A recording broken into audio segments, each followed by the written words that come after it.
I gazed out the window, watching the clouds drift by. First class, baby. Lobster on my plate, champagne in my hand. That was it. Lagos, here I come.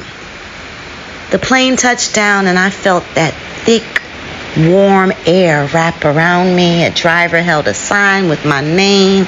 Customs, smooth like butter. I slid into this luxury car, leather seats, cold AC, Lagos buzzing outside.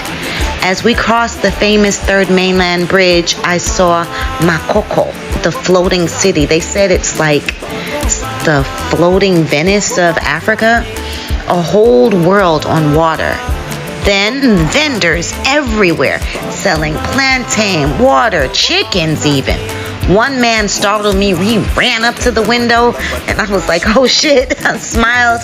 And even though my heart jumped, it was a great experience. Further down, we saw roadside paintings that glowed in the sun, bold, beautiful colors. We cruised through Victoria's Island's clean, fancy streets and finally pulled up to the lavish Echo Hotel and Suites. Check-in was easy. My room, gorgeous. Big bed, a city view. I called around. It took me a minute because of the AMVCA awards. Everybody was booked. But I finally found a makeup artist to glam me up for the night. I was dressed in a red sequins dress. I waited and waited and waited. Of course, Lukman was late. And guess what? He showed up with his girlfriend, Ife, beautiful, wearing black. We took a couple of pictures, and before we can barely make it inside, they called his name. Best costume design! Flashes, applause, photos. It was surreal. Later, we hit the party. And let me tell you, Lagos knows how to party. The next morning, I treated myself to an insane buffet. Everything you could imagine.